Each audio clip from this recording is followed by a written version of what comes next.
Dear students, welcome to this lecture number 3 of the course Electrical Distribution System Analysis. Title of this lecture is Distribution System Feeder Configurations. Before going to the distribution system feeder configurations, we will see what we have seen in the last lecture. Last lecture we have seen components of distribution system substations. So, various components of substations starting with isolator switch, then current transformer, potential transformer, circuit breaker, and then we have seen various bus configurations. In the bus configurations or bus layout, we have seen various configurations. There are 7 such configurations: single bus, single breaker configuration, split bus, single breaker configuration, main bus and transfer bus configuration, double bus, double breaker configuration, double bus, single breaker, then there is ring bus, and then there is breaker and half scheme. Out of these different bus configurations, we have seen that single bus, single breaker configuration, which is very cost effective. However, we have seen that reliability of this configuration is very low. The configuration which is based on double bus and double breaker scheme, we have seen that it is most reliable configuration. However, cost involved of this configuration is very high. Then we have seen 2 more configuration which gives better reliability. Those are ring bus configuration and your breaker and half scheme. So, we had seen these configuration in the last lecture, and as I told you, in today's lecture we will see various feeder configurations. Before going to the feeder configuration, we will see what are the components of distribution feeder. So, if you see this particular figure, I have shown various components of distribution feeder. So, distribution feeder will start from your substation bus. So, there will be various number of feeders will start from this substation, and there is possibility that there will be 8 to 10 feeders which will be starting from a typical substation. The first point will be actually feeder breaker, which is basically required for protection of this feeder whenever there is fault on a feeder. Then there will be voltage regulator. Voltage regulator may be your optional component. If there is on-load tap changer present on a substation transformer, we do not need voltage regulator there. The function of voltage regulator is to maintain the voltage of distribution system in the limits which are given in the standards. So, there will be say plus minus 10% of voltage limit which will be given in the standards, then voltage regulator will be set such that the voltage over the distribution system will be maintained at plus minus 10%.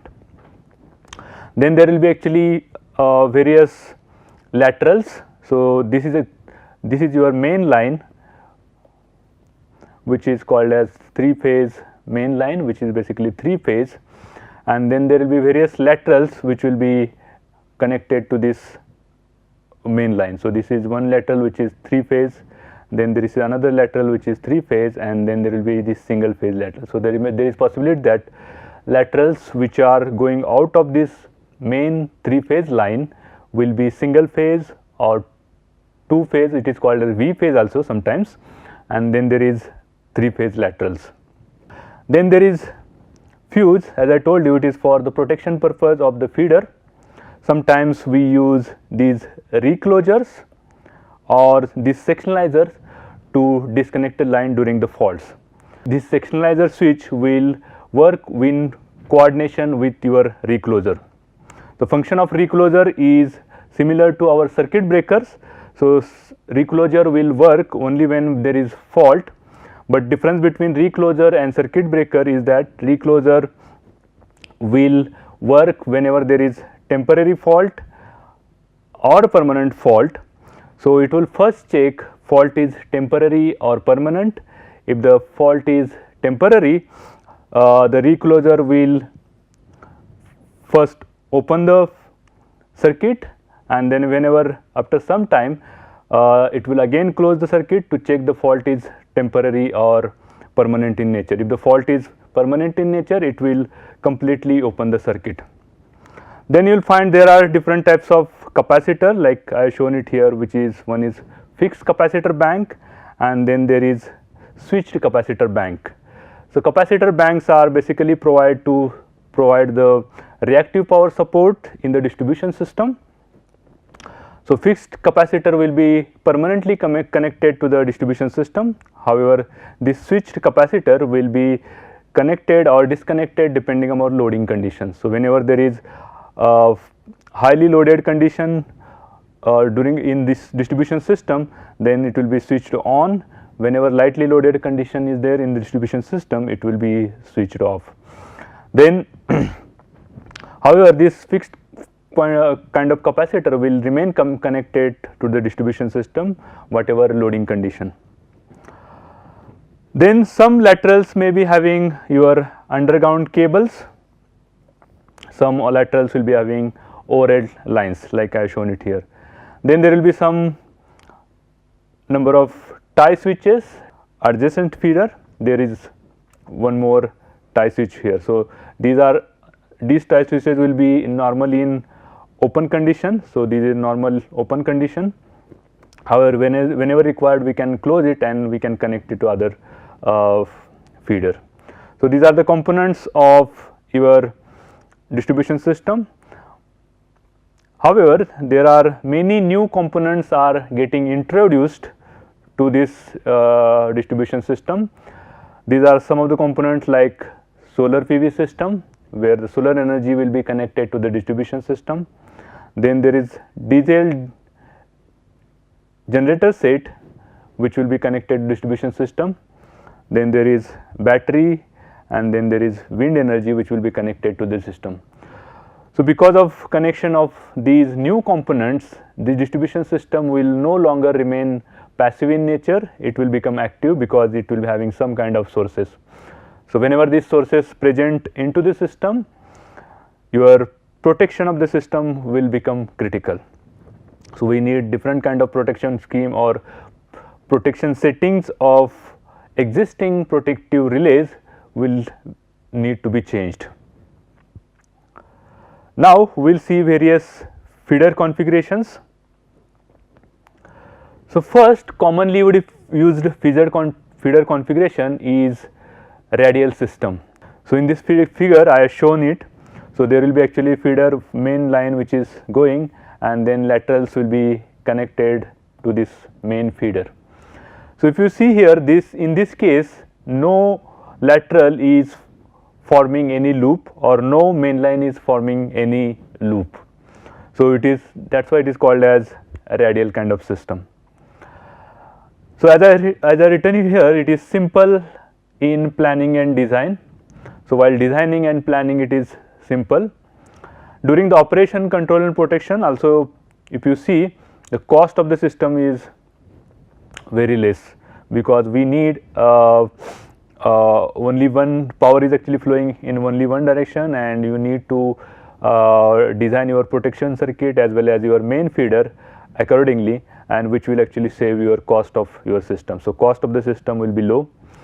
Protection will be simple because your current or short circuit current will be flowing only in one direction. So, your protection will be simple.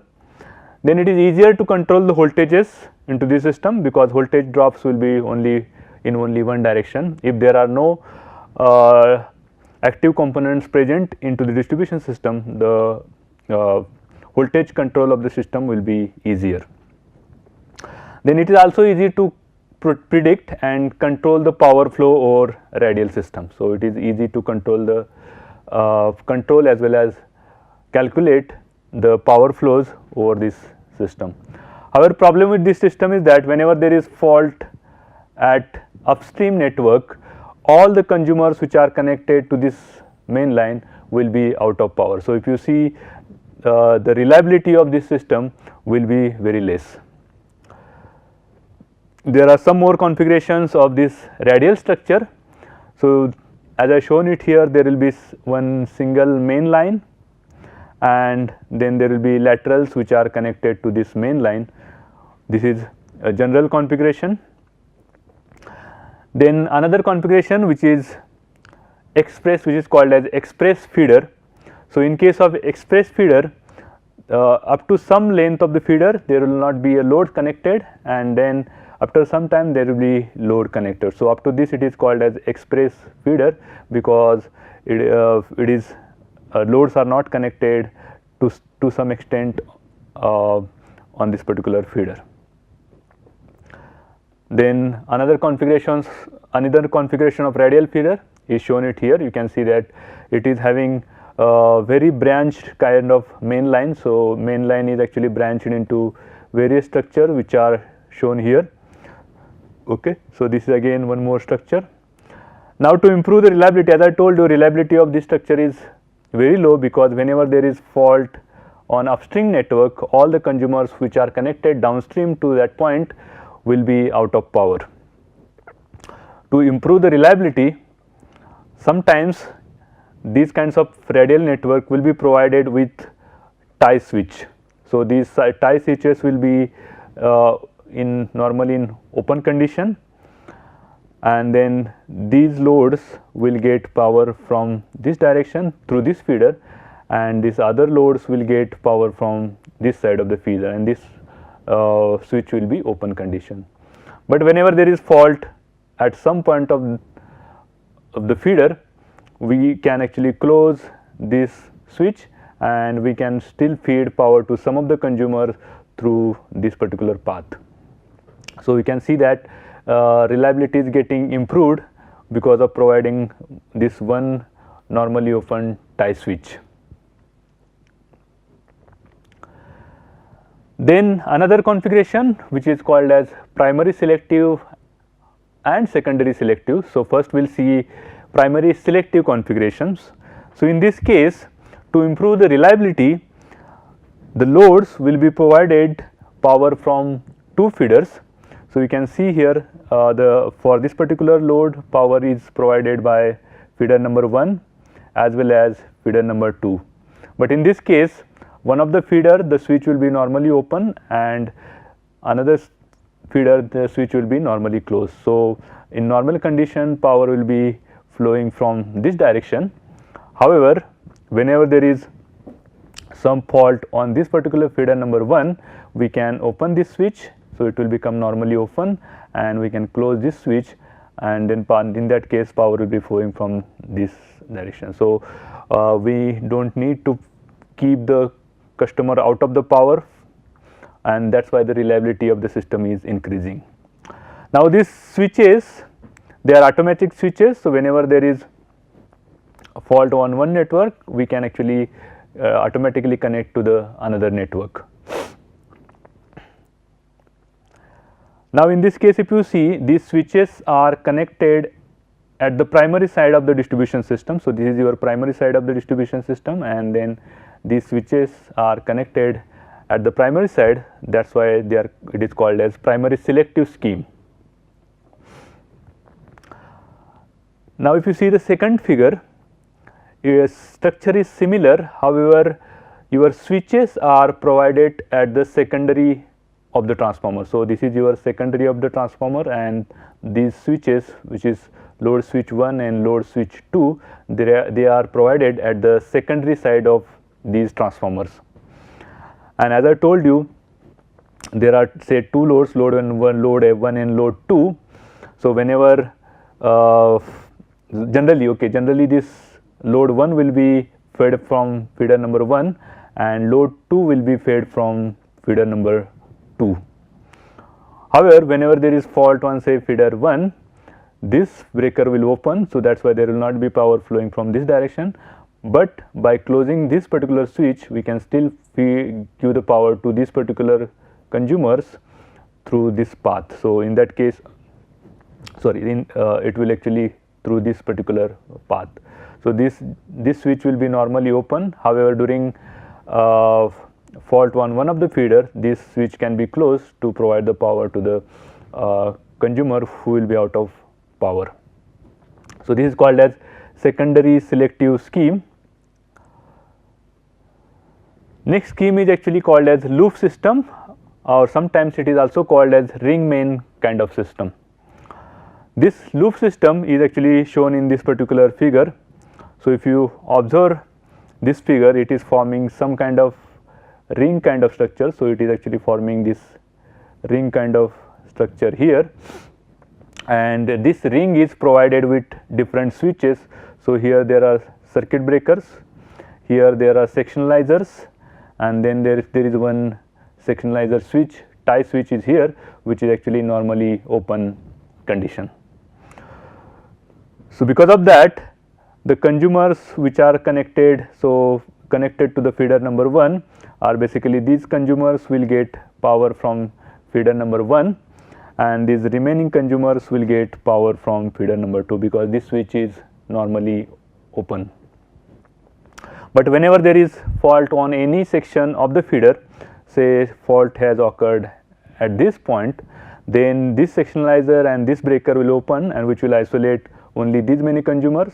We can still feed the power to these consumers by closing this normally open switch, and the power will be fed through feeder 1 taking this particular path here.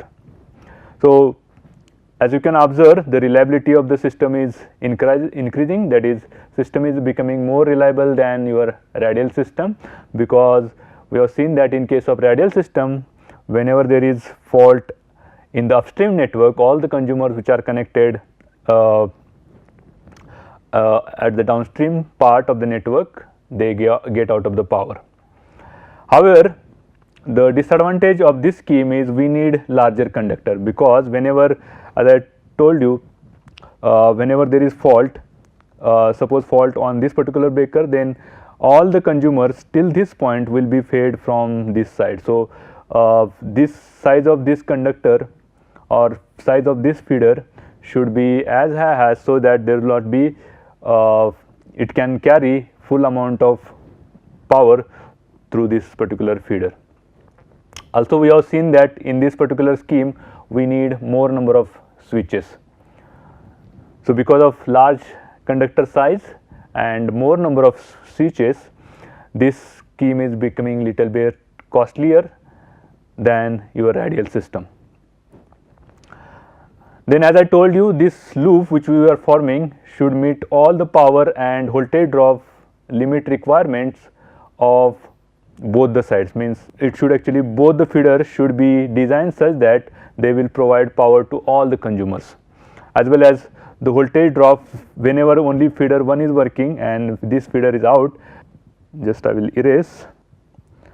So, whenever there is power is provided from this path to all the consumers, so voltage drop from this point to this point should be within the limit. So, conductor size should be chosen such that the voltage drop from this point till this point will be within the limit. So, voltage drop should be in the limit. Then we have seen the cost is more, because we are having higher number of switches and there is larger conductor. Also, we can see that there is protection which is little bit complex than your radial system. So, here I have shown one more scheme, it is similar to this. Okay. So, in this case also you are having this loop here, and this is your normally open switch. So, all these loads which are connected to this feed, and this switch is normally closed. So, till this load power will be fed from feeder number 1, and till this load the power will be fed from feeder number 2. But whenever there is some fault on some side of the feeder, say fault is here, in that case this breaker will get opened, and you can still feed the power by closing this particular switch from this side. So, this critical consumer will get power from this side. So, you can see that reliability is increasing. Rarely this scheme or this kind of network is operated at connected loop, means not in radial fashion, loop will be continuously connected, but in that case we need better protection system with fiber optic cable. So you can see that here there is better protection system, better relaying is shown with fiber optic connection, because we need fast response for connection and disconnection of feeder section for this particular scheme. Next configuration is spot network or grid network. So if you can observe this figure, in this particular scheme, this scheme is generally used for secondary distribution system. So here this system, this part we know that it is secondary distribution system here, and this is called as spot network or spot bus. To improve the reliability, the number of feeders which are connected to this particular spot network are maybe 4 or 5. In this case we have shown these 3 feeders which are actually feeding power to this particular spot bus.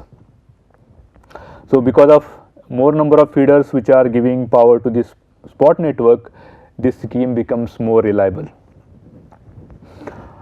However, cost of the scheme will be little bit higher than your radial scheme, and then we need these network protectors for protecting the network, because if you see if there is some kind of upstream fault, means suppose if there is fault on this line, this breaker will get open, and since this bus is connected, what will happen is this is grounded because fault has happened at this point, and then power will be flowing, short circuit current will be flowing through this direction. Means there is actually reverse power flow because of this is ground point here, and then this is high voltage point, so power will be flowing like this. This is basically short circuit power. To avoid this backward short circuit current flow, or we can say reverse flow, these network protectors are given. So function of the network protectors to protect the network whenever there is reverse power flow. Okay, they will basically not operate whenever there is fault on secondary network. So whenever there is fault on secondary side of the network, you can see that this fuse will get operated, or if that fuse doesn't operate, this circuit breaker should be operated.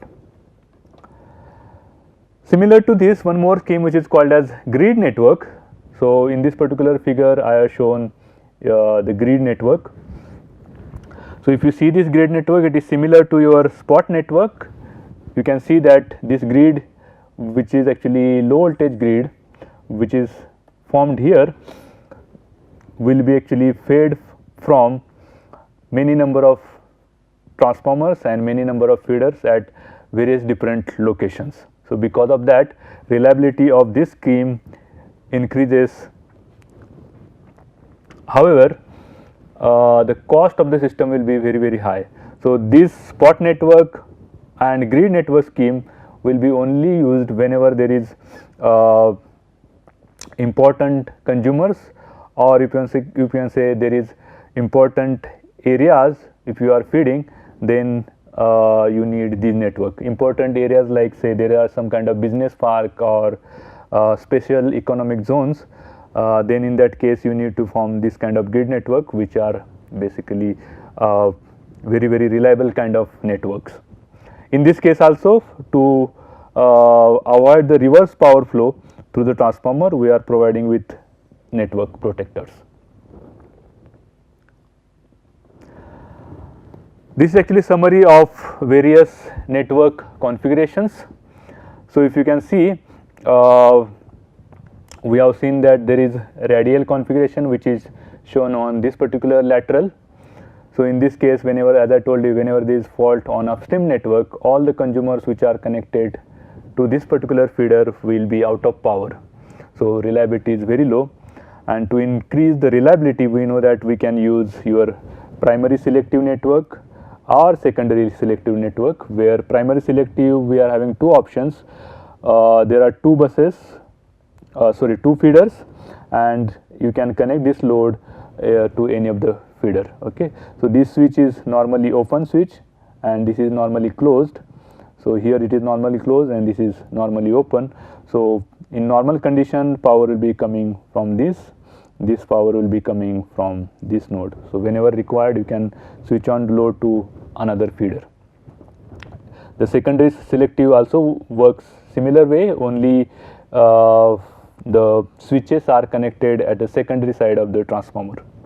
Then we have seen the primary loop system, in which we can see that the more number of switches are provided. So depending upon location of fault, we can close and open some kind of switches here, so that all the consumers will be remain in circuit. And then to improve the reliability further, as we have seen, we can use this spot network. So spot network or this grid network will be fed from many feeders, and they will be provided with this network protector to avoid the reverse power flow. So in this particular lecture, we have seen various components of your feeder. Then we have seen feeder configurations. Those configurations are basically radial configuration, primary selective and secondary selective configuration, loop and ring mains configuration, and then spot and grid network. Thank you.